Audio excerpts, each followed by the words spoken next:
Not seeing any. All in favor? Opposed? Carried.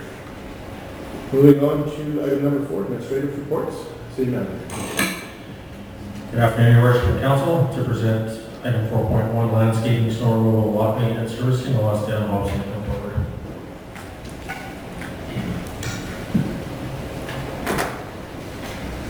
Good afternoon, Your Worship and Council. Good afternoon, Dan. Here today to provide yourselves, as well as any interested members of the public, with a bit of an update on all of the land division properties in industrial parks and park in the colonial park area. So on June 12th, we sent out an RFQ. We utilized our business license system to to locate all of our local landscapers and anyone that would be involved in land maintenance. And we sent out a request for quote to everyone on June 12th. We did receive 2 submissions back for that request for quotation, and we've since awarded our landscaping maintenance project to UGP Property Maintenance of Lloydminster. Basically, at a high level, this project looks to, first in our industrial parks, we are dealing with some erosion over the years. So we're looking at removing the silt fence, which we think is causing the majority of it, that and a lack of growth of vegetation in some areas, and basically to remedy all the problems and fix the natural drainage paths that have happened. We've also allocated to cut the industrial areas twice this year, any of the weeds, and also do some weed spraying. Moving into the residential areas, we've budgeted for 3 residential cuts, as well as some weed spraying and 10 snow removals. There is some minor erosion work in the lots, basically standing water issues of that we're looking to get fixed as well and backfilled in. So basically, yeah, hopefully it does not snow a lot, but that's what we budgeted for right now. And we've entered into a year agreement with this contractor, and next year we'll be looking to maybe move forward and extend that RFQ process to a multi-year agreement. Questions or comments? Councilor Buckingham. Thank you, Worship. Thanks, Dan. When might someone living in the residential areas see these things happening? It's kind of timely that I had some wonderful discussions with people the other day about these types of things in the residential area, when that might be being taken care of. Yeah, so we hope this week. Now, to just back up a little bit, the first process here, weather dependent, is that we need to get our contractor out there and basically walking the areas that we need to cut to make sure there's no debris, garbage, dumped concrete or anything like that. So we have to basically mitigate all safety issues in the areas first. There may be a large erosion that we've missed or anything like that, where a mower could topple over, get stuck or something like that. So likely that'll be the first process, and we hope to get out there this week and get that looked at, and then cutting, again, weather permitting, in the next week following that. I do think it's a concern to those people there that have abutting properties to those things with the weed growth and everything else that's going on there that is encroaching on their properties. So Absolutely. thanks for your time. Councilor Torres. Thank you, Your Worship. My question is just around, is there going to be communication with the lots that are undeveloped that have been purchased? So maybe someone, or so it was originally a city lot, has been purchased and then it's available for resale, something like that. Because there are quite a few where it's not necessarily, where it's advertised as for sale, but those ones also have, the same kind of issues as far as the weed growth. Are we going to be communicating with the developers or whoever owns those lots as well to deal with those ones? Otherwise, we're only solving part of the problem. I realize we're taking care of our own house, but if we're doing that, we should also be asking the others to take care of theirs as well. And I know in some areas, it's getting pretty tall, like at least above your waist kind of height weeds. So is that something that is going to happen with those? Yeah, absolutely. We have the community standards bylaw to lean on with that avenue, but in this case, we are hoping to lead by example first. Okay. Perfect. Dan, if I may, will there be some communication from the city to the community as a whole through communications to share that information? Because I think that's it answers the question that Councilor Buckingham had in a way that we've heard it from the public and maybe adjacent to it, but it also sends a message to those other land owners that the city is doing something about it, and we're going to be making sure that those issues are addressed. We hadn't planned on it, Your Worship, outside of kind of coming to this avenue and how GPC information is dispersed to the public through the normal channels on reporting. But that's certainly something we can explore with communications on a more targeted approach. Great. Any other questions or comments? Certainly this issue wouldn't have happened 5 years ago when we sold lots in 5 minutes, but the economy, as we know, has changed, and certainly it's important as the landowner and good steward of the neighbors, we do have our responsibilities as well. So appreciate you bringing this forward and addressing it. Because, as Councilor Buckingham has indicated, I think everyone on council has heard from someone that our lots are getting a little shaggy, as they say. So thank you. Thanks. Thank you. Next time.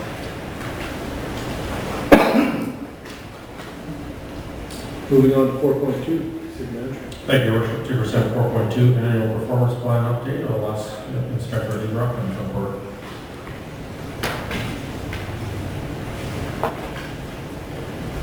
Good afternoon, Your Worship, Council. Thank you for allowing me the opportunity to speak with you today. I'll just give an update as to where the RCMP in Lloydminster is with some of our HR numbers. I'll present some of our policing statistics, as well as I'll give an update on our first quarter for this fiscal year's annual performance plan for the detachment. And then Constable Hay will come up and give a brief end of the school year wrap up for the SRO program before we head into the school year. Sure, thank you. All right, so with respect to our human resources, as council knows, we have 49 regular member positions with Lloydminster RCMP detachment.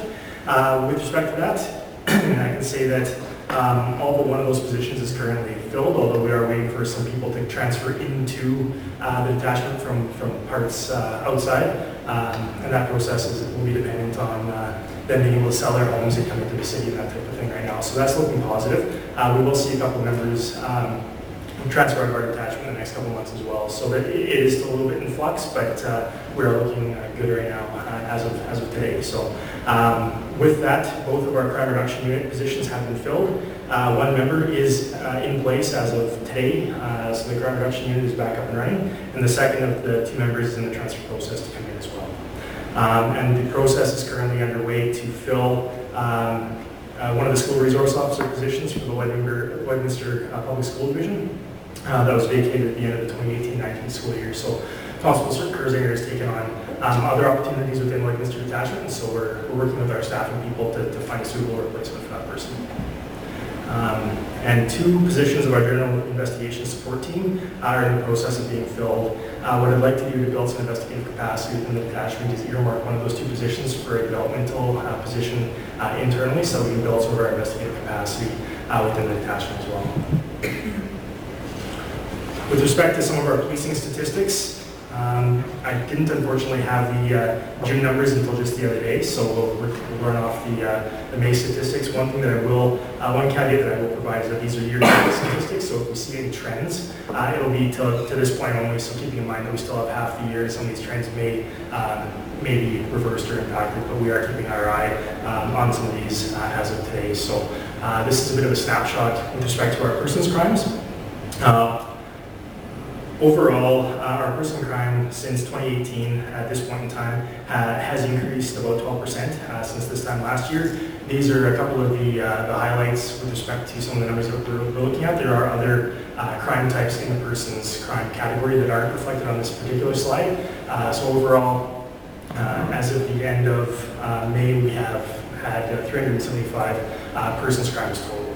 Just to be clear, so that's year to date in each of those years? In each of those, yeah. Yeah, that's correct. Yeah, we're comparing, the 2015, 16, 17, 18 Okay. at this point in time. Okay, thank you. Yeah. Any questions on the persons crime specifically? Yeah, I guess the thing that, the 10% increase is actually larger than some of the other categories, so it's larger than robbery. So is it just the numbers? So if you said it was a 10% increase overall. Yeah. So roughly 35, what are we at? Yeah, 32, 35, that's increased. So is there, and they're not in one of those 3 categories above. So what would those others be? We are actually seeing, we've had more files closed as criminal harassment. I'll give you that as an example as well. The only issue with that is I need to do a review to determine whether or not our coding for that particular crime type is correct, because it is a difficult crime type to classify. It could be, if it's not a true criminal harassment, which is your kind of a stalking crime, it could fall in other criminal offenses as well. So, No, I'm looking at the increase, it's actually larger than the robberies, right? So if we look at our person's crimes, we are seeing some trends with respect to break and enter. They're trending slightly upward compared to this time last year in 2018, and upward for the previous years as well. So that's about a 9% increase for break and enter since this time in 2018. And as I mentioned, it's still fairly early to determine what the exact trends are going to be, but these are the trends that we're seeing so far and are on our radars right now. Another emerging element that we're seeing that is being higher this year compared to last year is fraud, which has been increasing as well. Given the cyber and international nature of many of these high-volume frauds, it makes them somewhat difficult for the members to investigate. However, not all of our frauds fall into those types of larger categories, so we actively investigate those through the avenues that are at our disposal as well. Bicycle theft has also been flagged as an issue that's been outside the norm. We've had 42 reported occurrences thus far in 2019 compared to 27 during the same time period in 2018 as well. So actually there is a proactive policing initiative that is underway to deal specifically with the bike theft trend as well. So, and then theft of motor vehicle continues to increase. In this regard, I can tell council that a proactive policing initiative has been done with respect to that particular crime type. I can't speak to the particular investigative techniques that were employed, but there was a proactive policing technique that was initiative that was undertaken with respect to targeting our stolen vehicle trend and so forth. Proactive policing, specifically by leaning on our crime reduction unit and integrating a crime reduction mindset into all of our general duty watches, will be key for us dealing with these emerging crime trends as we progress throughout the year and into next. Inspector, what's the rate of return on these theft of motor vehicles? Are we finding them? Or are they in short order? Are we not finding them at all? Or? We are actually finding a number of them. There are motor vehicles that we find inside the city that have been stolen from parts outside as well, and some that have been stolen from within the city that are found outside of the city, as well as we do find vehicles that are stolen in the city within the city limits as well. So I can't quantify the exact percentage of that, but we do find a fairly significant number of these vehicles as well.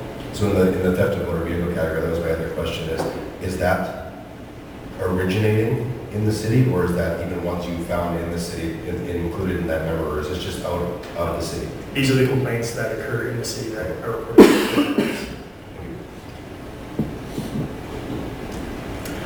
Motor vehicle collisions. Unfortunately for 2019, we've had one fatal motor vehicle collision, 40 injury motor vehicle collisions, and 330 property damage motor vehicle collisions that are reportable. So that's anything that's damaged in excess of $2,000, that's reportable.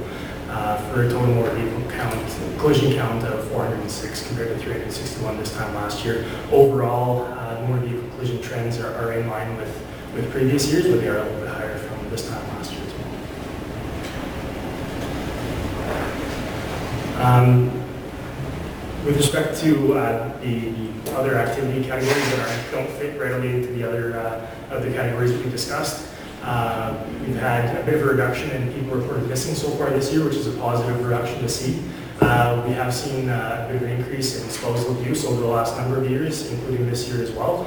Spousal abuse it's not just physical abuse, it takes on many different types of forms. So that's not just physical assaults, but it covers a fairly broad spectrum with respect to assaults, threats, damage to property, that type of stuff too. So, and then our Mental Health Act occurrences that we're going and helping folks, assisting folks who need our help, who are experiencing some mental health concerns, and taking them to qualified professionals. We have seen a bit of an increase so far this year as well.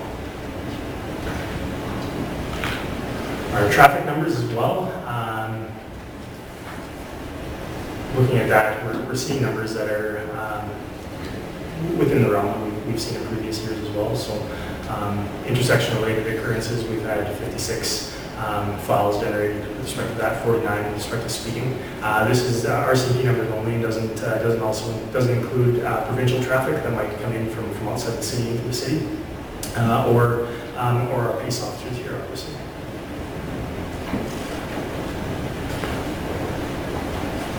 So I'll speak briefly to our detachment performance plan that started April 1st, 2019. Our first priority is community engagement. We're measuring that by the number of structured or unstructured community engagements that we're attending to. So our goal is to do 2 of these types of things. We did one in May. It was a coffee with a cop. We did it at one of the Tim Hortons here in the city. It gave us an opportunity to speak informally with a number of citizens and kind of get some ideas as to what people are seeing within the city as issues that they'd like to see addressed, or just some of the things that they're seeing in the neighborhoods that are of concern to the police. And through those community engagements, identification of some stakeholder top priorities as well is what we're looking at. Our other priority is enhancing road safety. So given the changes to some of the impaired driving legislation with mandatory alcohol screening being a tool that we now have for the advanced detection of impaired driving, and with the legalization of cannabis and things of that nature, we're going to be focusing our efforts on making our city's roadways safer by dealing with impaired drivers, both alcohol and drug impaired driving.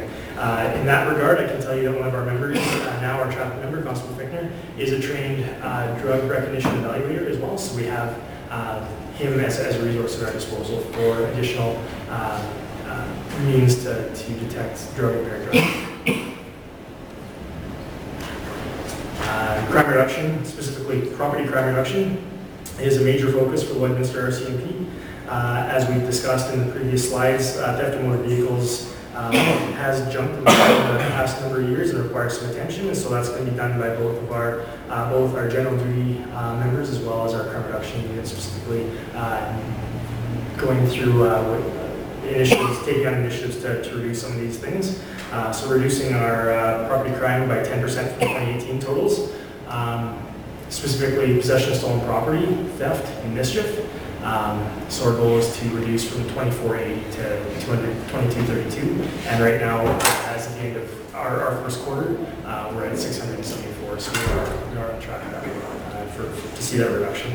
And also focusing on priority offenders, so that's that small number of offenders in our community that tend to cause larger impacts with respect to the amount of crime that's generated because of these individuals. So working with our partners in probation and Crown's offices and things like that to deal with those some of those underlying causes with respect to those offenders. And then reducing theft of motor vehicle by our target is 5%, and we're hopeful to be able to reach that target this year. Excuse me. I just had a question on this one. Yeah. And it's just the 79 count. So this is specifically for that crime reduction unit? Because earlier when we were looking at property crimes, the number was higher than 79, so it's a different group? Yes, no, so I appreciate that question, and what that is, it's a different way that we're counting this specific thing. We're counting, we didn't want, because our fiscal year starts at the beginning of April, we're starting from April 1 to March 31st for this particular, so we have a way to run those locally as well.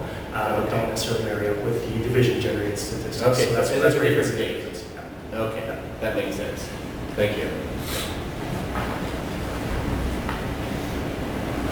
Questions and further discussion? Inspector, if I could start off, you have a license plate program where you were exchanging, I think, screws and bolts for that. How did that go? What kind of success did you see with that? We had some positive feedback from the community as far as that being, a nice community-driven initiative and a way to protect people's license plates. A lot of the time those are hot commodities, so I don't have any specific numbers on the number of thefts that were reduced as a result of that, but definitely a positive initiative to have and a way for folks to additionally protect their property. Sure. Councilor. Thank you. Just at the beginning of your presentation, you had said that we're down one member as of today. But once we have those transfers out, will we be reduced numbers once again? Yeah, and so we're working with our staffing to get those positions, to get those people named for those positions, and so that we can hopefully see, we won't see a big lag time in people leaving and people coming in. prevent. Any other questions? Councilor. Thank you, Richard. Thanks very much for the information. I guess I was looking at the impaired driving charges from, 70 targeting capturing 80 as opposed to 70.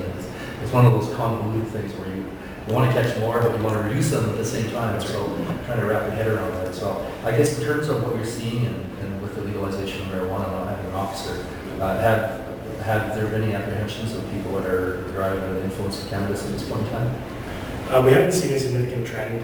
It's kind of what we've seen is consistent with kind of the provincial and national trends that we're seeing, where there's not been a consistent jump like maybe there was a thought there may be. So. Okay. Are there any other things that you're seeing related to the legalization of cannabis and sort of creating a different workload for you at all? Or? As far as the workload impact, we're not seeing anything significant at this point in time. Any other questions or comments from the inspector? Certainly, Inspector, appreciate you coming out last week for pancake breakfast and assisting us. We appreciate the relationship we have with the RCMP and the service they provide to our city. I know it's a contractual relationship, but we consider you part of our team, and if you convey that back to your members, that we certainly appreciate the work they do every day. It's challenging some days, as we know, but certainly we appreciate the efforts they put in. Some days it's long, some days even longer nights. From that perspective, we do appreciate the service the RCP members do provide, and for their involvement in the community. I think it's very important that we convey that message back from our city as well, that we do appreciate their continued support and their efforts. I know some of it's not always paid. Appreciate that, but we volunteer on a regular basis for various things. So you convey that message back to the attachment. Appreciate it. Yes, sir. Will, sir. Thank you very much. Thank you. Thank you. So I believe you're now doing a responsible day. And maybe we'll be as tough as the grade sixers. Good afternoon, Your Worship, members of council. Thank you very much for the opportunity to speak with you about the SRO programs. I'll just jump right into it. We generated some numbers from the Catholic side and the public side. As you know, Constable Kersinger was on the public side of things. Files generated between the two of us, about 100 and 200 and some, 118 on the public side, 122 on the Catholic side. So that also includes traffic stops. We didn't break it down by specifics. We investigated so many assaults. We didn't break it down that way. We kept it nice and general. Guidance given is approximate. We don't have 100% numbers on those. We just guessed as best we could. We talked to a lot of students in our days. We speak a lot. Guidance given for us was just maybe they need a file, maybe they need a conversation with a couple students, we can mediate something. Parent contact meetings, pretty self-explanatory as well, 12 at 9. And our school zone patrols are at least once every day. We're always in the school zone and marked AC all the time. Again, this is just more of the explanation of when we say files and generate guidance given. 240 files handled exclusively by us. And that freed up the watch from doing that file. That freed up the watch and members to do other policing activities and other proactive police work. Most of these files, I can speak from my side of things, the Catholic side, were all proactive. Not much was dispatched to me. Most of it was just having conversations with students, and information was brought forward, and they're telling me what happened. And it generates a file. It was pretty interesting. Parent contact meetings, we consider this to be part of our VITRA. So Constable Kersinger and I both VITRA trains violent threat risk assessment. If a student is behaving in a normal baseline behavior, or if something's happening that's concerning to the parents or the students, the teachers, we'll sit on a meeting and we'll decide with the school what steps we can take to get the student back into class. For the most part, these didn't really lead to charges. They were just mainly, the police were there just to provide that little bit extra support, maybe give some different avenues that the school might not have thought of. School zone patrols, again, are pretty self-explanatory. We're really focused on Father Gorman. That 47th Avenue corridor is a speedway. It's a lot of cars go flying through there. Father Gorman's gotten a lot better. We have lights now with that crosswalk, which is very helpful for their crossing guards. I only had a couple of files over there. Constable Kersinger mentioned he watches the composite school a lot, the high school. Again, those older children like to get their license and like to speed, like drive fast. So we're focusing a lot on that. Members of the watch also provide our school zone patrols. However, this is part of our purview. We watched a lot more. And some notable events. I like that photo. That was from the St. Mary's Penny Carnival. And I had pies thrown in my face. I think some people were getting rid of their aggression towards me, but that's okay. Programs that I like to do, we did WITS, walk away, ignore, talk it out, seek help.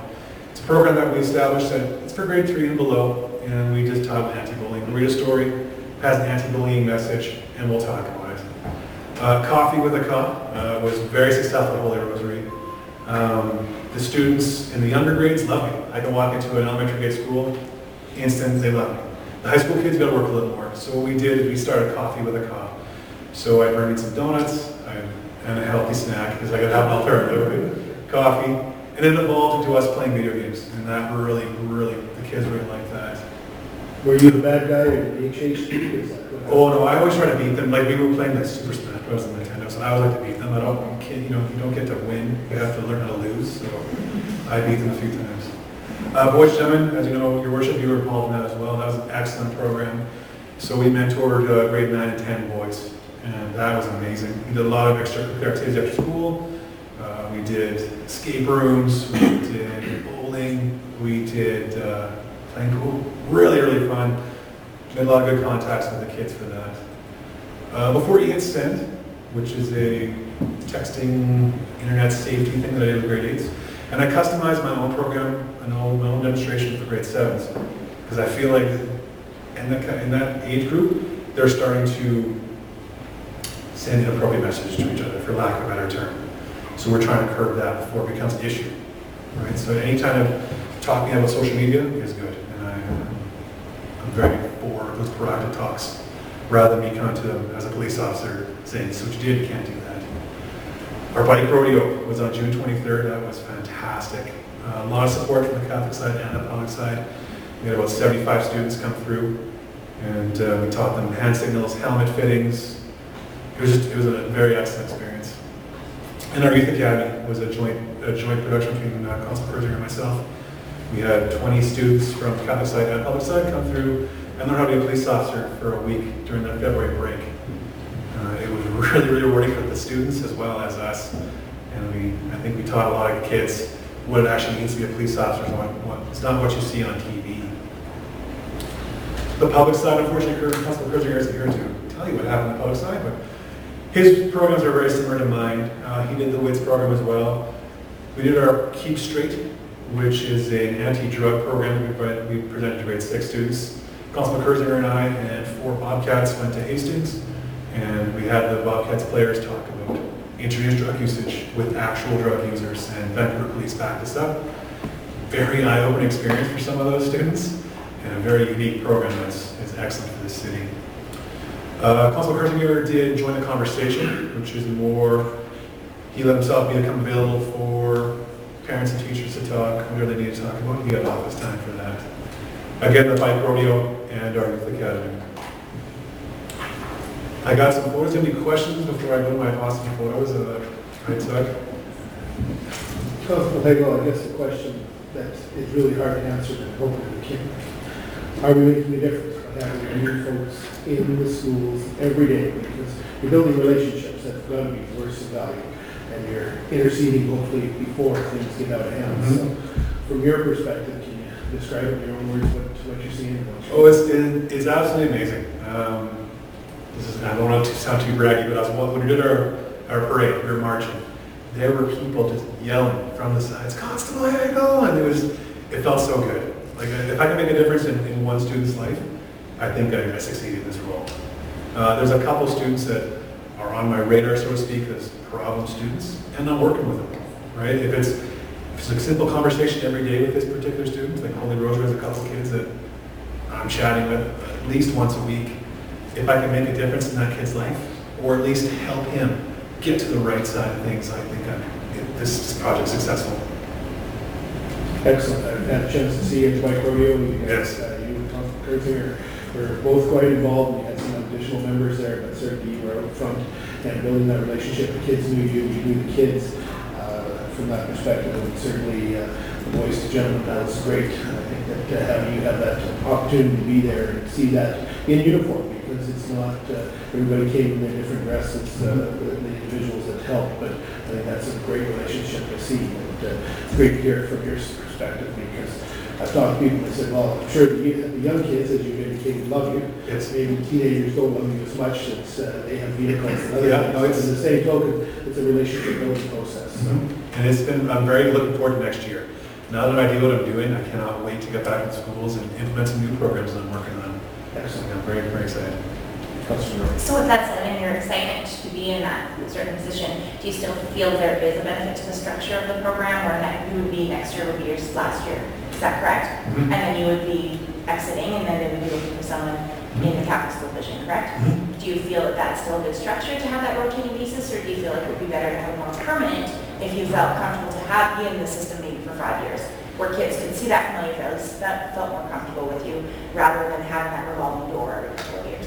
I wouldn't necessarily think it as a revolving door. I think it more as getting more faces for these kids to get to know me. Right? So they're going to see me next year in the schools, and then the following year I'll be back on the street. And Right, they know they can trust me, but I'll have someone else taking over. They know they can trust that police officer as well. And right, that gives them that opportunity. Like, it's not just Constable Hagel and Constable Kurzinger, now it's going to be Constable whatever. And you can trust that police officer as well. It gives you a lot more diversity, a lot more faces, and a lot more trust to build within our detachment. perfect, thanks. Councilor Thank Beck. you. Thank you, Constable Hagan report. One of the things I guess I'm wondering about is that sort of a year-end meeting between yourself and your school division and Constable Kurtzinger with the Lloyd Public. What changes did they see? Every school keeps stats on number of suspensions, fights, skipping, whatever. There's a whole list of behaviors that they watch. Have they shared any of that information with you to see whether or not it's gone up, down, stayed the same, or any difference, whatever? No, I wasn't told any suspensions or anything. I know that all the feedback I got from the principals and when I talked to the school division itself, they're very excited I was in that role. Okay. A lot of positive feedback. A couple of things I need to change, but that's just growing me into the position. But next year, I think we'll do better. Thank you. Any other questions? Okay, well, we've got some really good photos. I just want to show it off a little bit. So were you doing the laundry here, Constable Hagel? Well, so the pink shirt, that was part of our anti-bullying program, like anti-bullying pink shirt day. Yeah. So I got permission from the inspector and the staff sergeant to dye my shirt pink. So I got to wear it. It was pretty cool. I got a lot of good comments. This is from Constable Kurzinger, our bike rodeo. We provided some helmets to students who didn't have a helmet.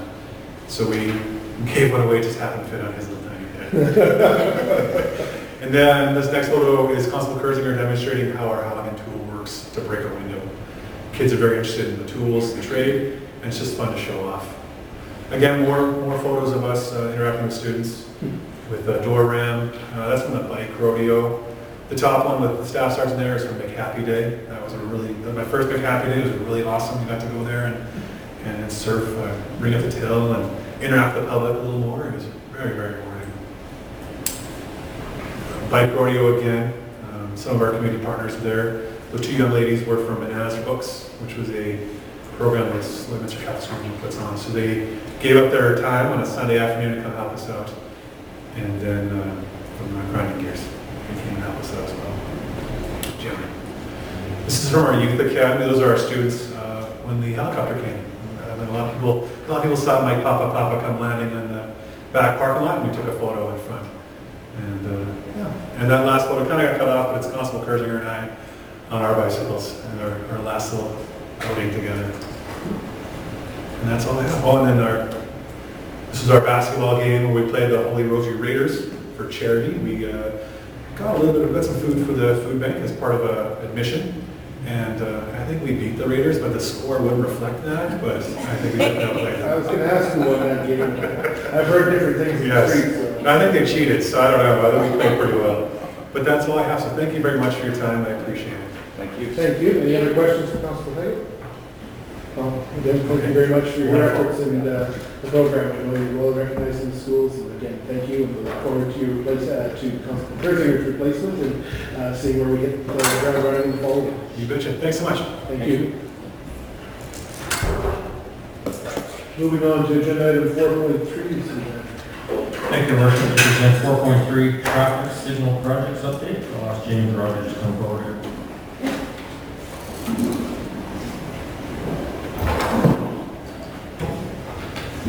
Good afternoon, Mayor and Council. Good afternoon, James. So before you is just an information report or an update regarding the traffic signal capital projects that we have. So that is the traffic signal network timing and coordination, as well as the traffic signal hardware replacement program. So I won't go through the information report, as I do have a presentation that I provided DLT and then amended for council here today. So that's what we'll go through. So as I said, it's the 44th Street Traffic Signal Coordination 2019 Capital Programs presentation, just to give a brief update on where we're at with those two programs.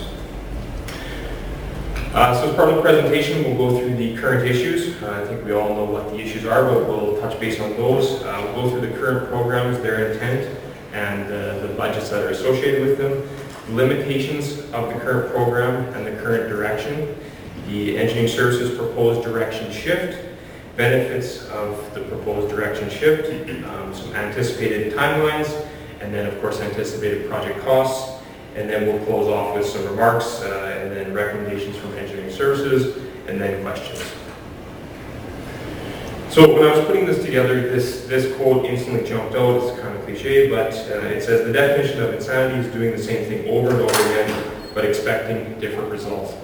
We continually do assessments, we do traffic counting, we do all sorts of things with traffic to try to improve traffic, but we haven't made any leaps or bounds in improving the flow of traffic along Highway 16 or 44th Street. So hopefully by implementing where we're going next, we do see that improvement. So current issues. So to know where we want to go, we have to see what isn't working for us in the past. So obviously we have large traffic volumes and the implied pressures on the transportation system. So of course Highway 16 is east-west, and that has some major traffic that we've seen. We've heard numbers upwards of 10,000 vehicles along Highway 16. So of course that has major impacts on north-south traffic, 62nd Avenue, 50th Avenue, 40th Avenue, everything that intersects, and where they intersect causes issues and backs up traffic or causes flow issues on both east-west and north-south. We have inefficient coordination between traffic signals on Highway 16. And so this potential impacts to other major arterials and collectors throughout the city of Lloydminster. Does it have impact down to 36th Street, College Drive, Highway 17, and so on? We have a reduced or perceived non-existent green band along 44th Street. The easiest way to explain that is if you're ever in Saskatoon on Circle Drive, if you hit one green light and you're doing the speed limit, you should hit quite a few green lights, if not all of them, as you go through Circle Drive. So that's where we're trying to get to, is if you're in a platoon of vehicles, you hit a green, you're doing the speed limit, you will catch all greens. So we do have that as part of our existing timing and coordination right now, but the two systems can't talk to each other, so we cannot keep that green band running. If there's any questions as I'm going through the presentation, just by all means stop me and we'll keep the conversation going. Jamie, if I can, right there on that green band, that's a great idea, and I appreciate that's what should work. On 16 Highway at 44th Street, we have two pedestrian crossings. Yes. One on the Saskatchewan side, one on the Alberta side, that will throw a loop in that, will that not? That's right. Yes. And so those will be taken into account in our new system, or the proposed direction shift, because the hardware itself or the system itself will account for somebody activating those signals. The platoon stops, pedestrian goes through it, and then the platoon gets going again, and that green band will hopefully catch up with them and let them through. That would be great. And then the last one is outdated technologies, including detection, communication, coordination, and controller. So we have some very old hardware, we have old software, and of course it's just time to reinvent that. So, as I said, we do have some coordination exists within the existing traffic signals, but it has very limited capabilities. So this coordination operates on a time of day plan rather than real-time traffic volumes and needs. So some signals do have radio or hardware connectivity, but due to the inefficiencies within the system and the lack of connectivity between the two master controllers, this continues to pose a problem with coordination. I believe we have one master at the intersection of 44th Street and 62nd Avenue, as well as 50th and 44th Street, but they do not talk to each other. So we have a requirement to update timing and coordination plans on a frequent basis to ensure traffic patterns are realized and incorporated into the traffic signal network. So as we know, traffic patterns, volumes, they're ever changing. We had a rainstorm this afternoon, that would have impacted traffic. Is school in? Is school out? Is there an event on? Traffic is changing in a moment. It never stays stagnant. It's a very fluid thing, and it always is changing. And then to respond to Mayor Albert's question there, so we have 12 signalized intersections and 2 pedestrian half signals. Moving on, so we'll talk about the current programs. Oh, sorry, I need to catch myself up here. So we have 2 programs within our 2019 capital budget, and that is the Traffic Signal Network Timing and Coordination Program, and that is the classic approach to timing and coordination, as well as the 2019 Traffic Signal Hardware Replacement Program, and those 2 are tied together. We do have a 3rd program, which is the Traffic Signal Installation at the 75th Avenue Commercial Development, or the Brentwood South entrance. That program is separate from these 2, as that one is going ahead. We are proposing new signals there. It is in the process of being tendered to select a contractor now. Those signals will have the hardware and the software to be integrated into this system as well.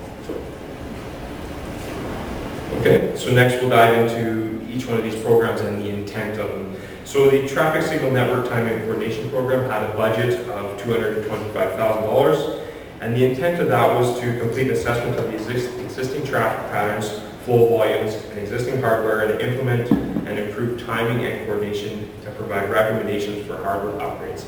So this program was going to do traffic counting, see what's in our controllers, see how we operate our system, optimize our timing to that data set, and then hopefully improve that green band or the flow along Highway 16.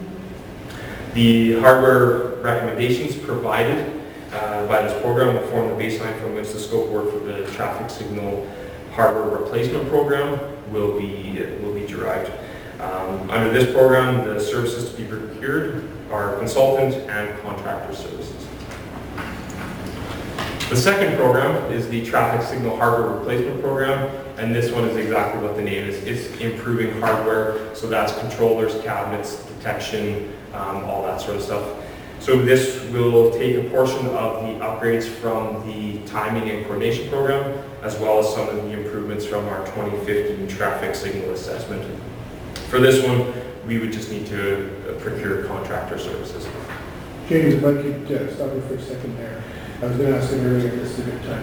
What kind of, people always ask, how old is our traffic system? Like, what are we replacing? How old is the technology that we're replacing in this proposal?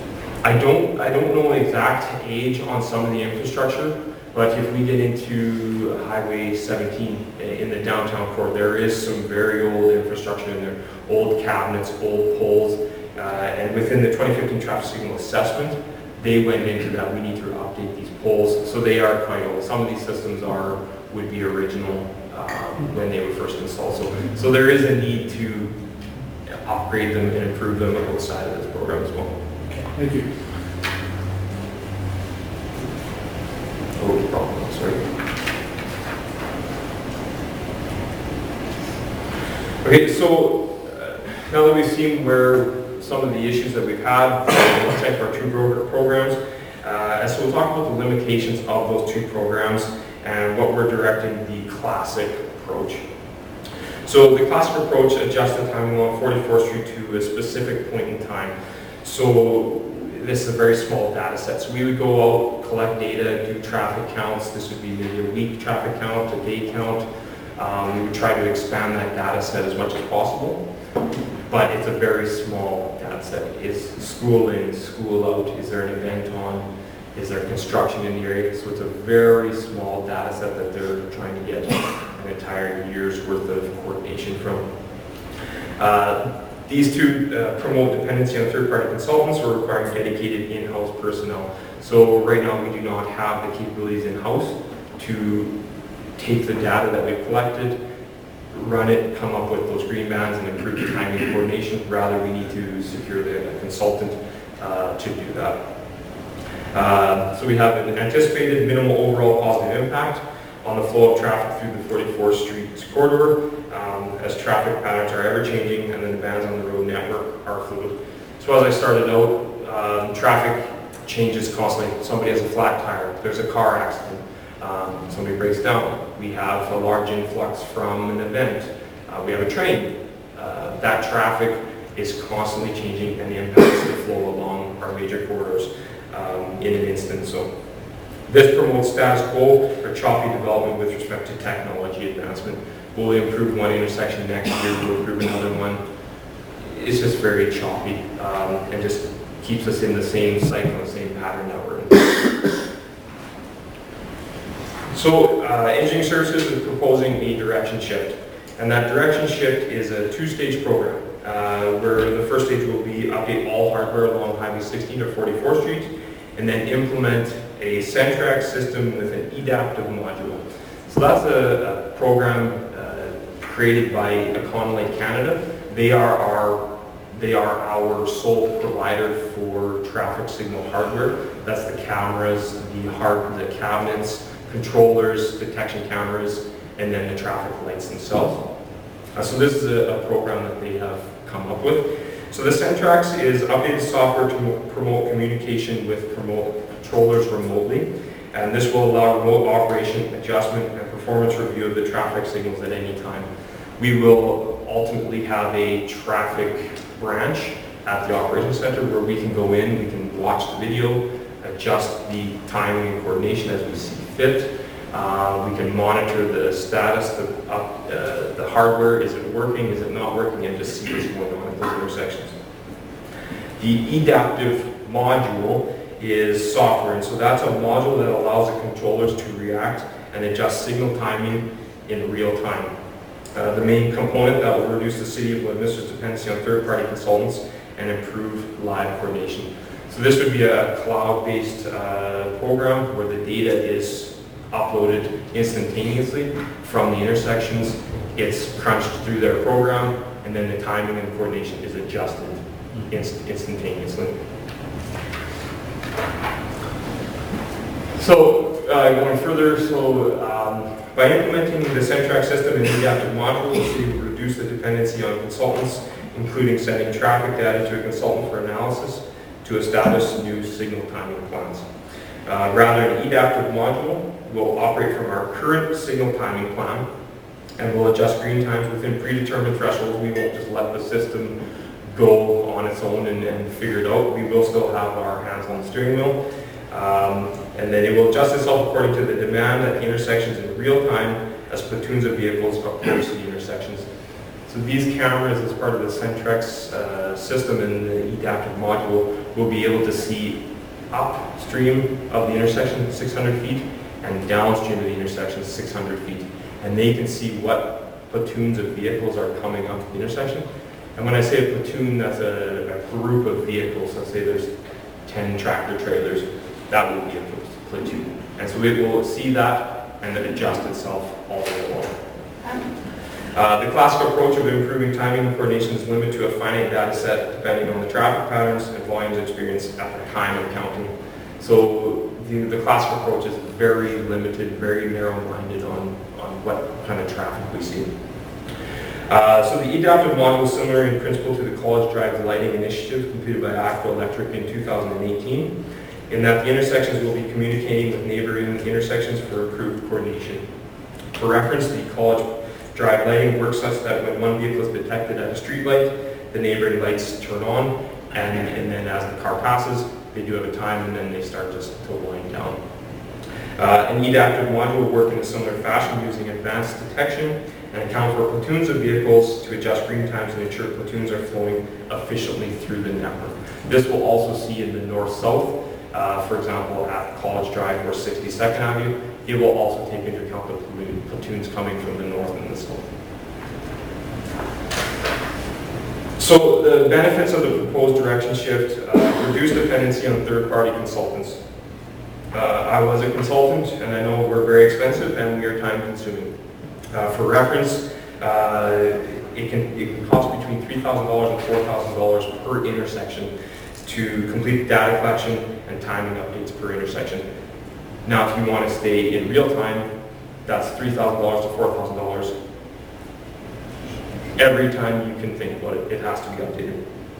So this reduces ad hoc and expensive retiming processes and studies, providing continuous performance monitoring of the traffic signals. Now this can be fed into our transportation services group. They can see, is a light down?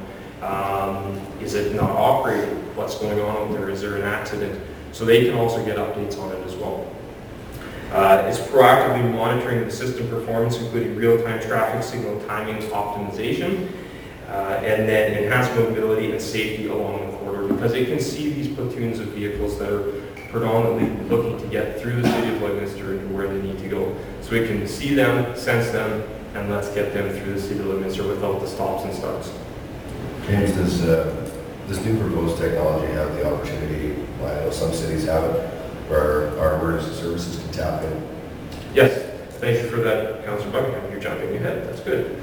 So we have system expandability, priority signals. So we can get into stuff where emergency vehicles, when they approach, it will automatically sense them and then kick that into a green cycle so that they can keep going through. They do not have to stop, slow down, or try to go through a red light. Just seems like the right time to talk about it. There's other things that can be added to this. Trip count generators, timing through the city of Lloydminster. There's Bluetooth in everybody's vehicle. There's Bluetooth in everybody's cell phone. This will record that, and it will take the time between 62nd Avenue and 40th Avenue. You see those message boards on just south of Red Deer on the Queen Elizabeth Highway. It says 60, however many minutes to get to the next intersection or wherever. That is because of this, because it can sense when a vehicle is there, how fast it's traveling, and when it is expected to get to the next node. So moving on to project timelines. So the objective of the project is to improve functionality and level of service along Highway 16 and the 44th Street corridor. To accomplish this objective, hardware upgrades must be made to the traffic network to fully utilize the Centrex system and the eDaptive module. Based on our initial estimates, engineering services will be able to complete this program in its entirety in 2019. However, depending on actual submissions, we are preparing tender documents right now. Lead time on controllers, cabinets, and the other hardware.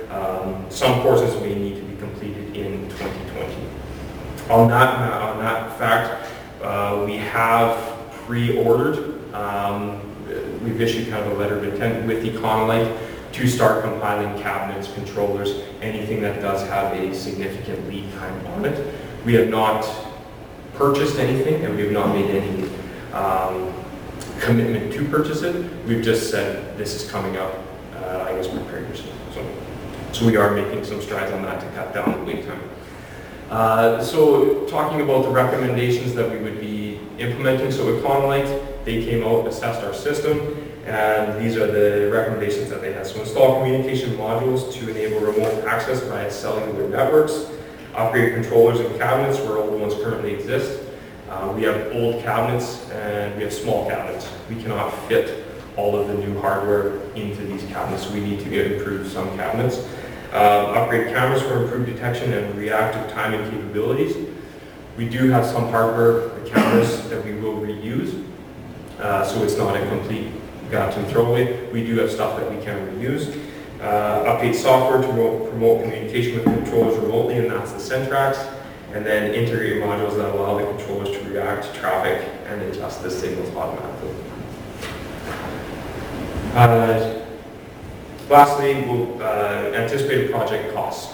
So the phase one is the implementation or installation of the necessary hardware, including cabinets, controllers, detection cabinets, or detection cameras, cellular modems, etc. And that's estimated at about $410,000.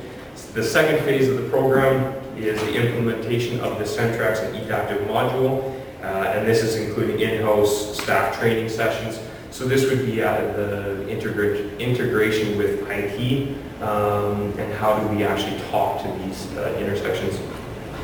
There is, of course, an annual cost with this hardware or with these systems.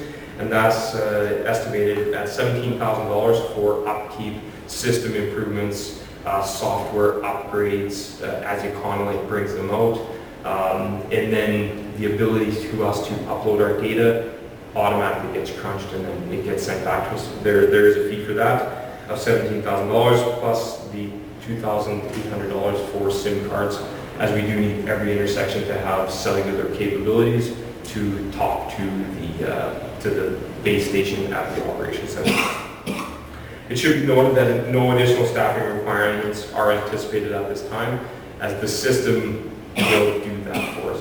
We just need to monitor it every once in a while, make sure it's within our parameters, but we do not need to separate and then get a whole new department over additional staff. James, can I stop you there? Yes. We talked about $3,000 to $4,000 to do a reset today. And that would be an operational cost, I would imagine. We don't see that as a capital cost at this table. It comes through your operational budget. What kind of money are we spending now annually? Will we see some savings, I guess, where I'm headed to?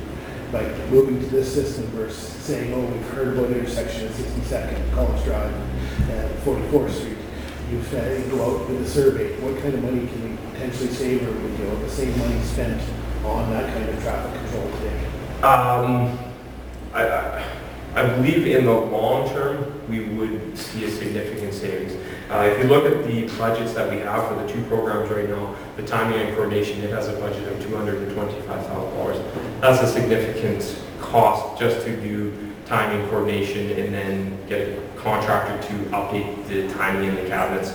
Then we have our hardware improvement program for $250,000, has a budget of $250,000.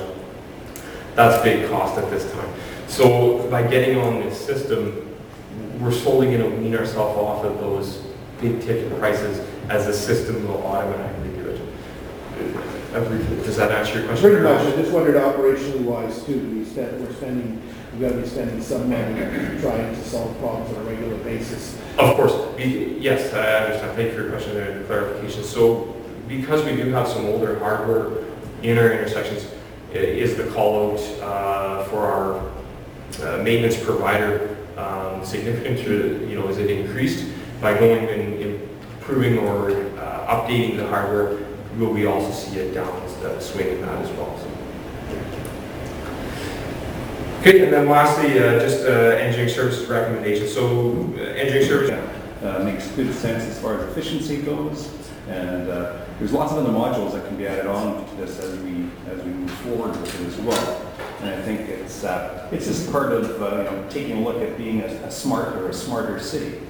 So I think that those efficiencies are going to be saving us some dollars and keeping some people happy when they're in that green band. Yep. And I did a little research on some of this. I think it's great. So we need to move in that direction. I think it's a good direction to be moving. Thank you for your comment, Councilor Freeman. So further to that, I think it would be fantastic for a city the size of Lloydminster, Saskatoon, Edmonton, Calgary, the larger centers. They would have buildings dedicated to transportation, traffic signal monitoring, whereas this gets us that service, but it's done through the cloud and software and hardware. So we don't need numerous people to run it. It does its own thing within our parameters we set. So I think it's a fantastic approach. Councilor Force. Thank you, Your Worship. I was just curious on the initial budgeted amount. Was that for 44th Street and for 50th as well? Are you talking? If you were using classic method as you talked about, was that for both? Whereas this proposal is only for 44th? I believe the original intent of those two programs was strictly along 44th Street. Okay. And that's the same with this program, is along 44th Street. Now we have had some discussions about getting a Econoline back to see what we need to do along Highway 17 to bring that to the same level as this, same level as Highway 16, but that will be under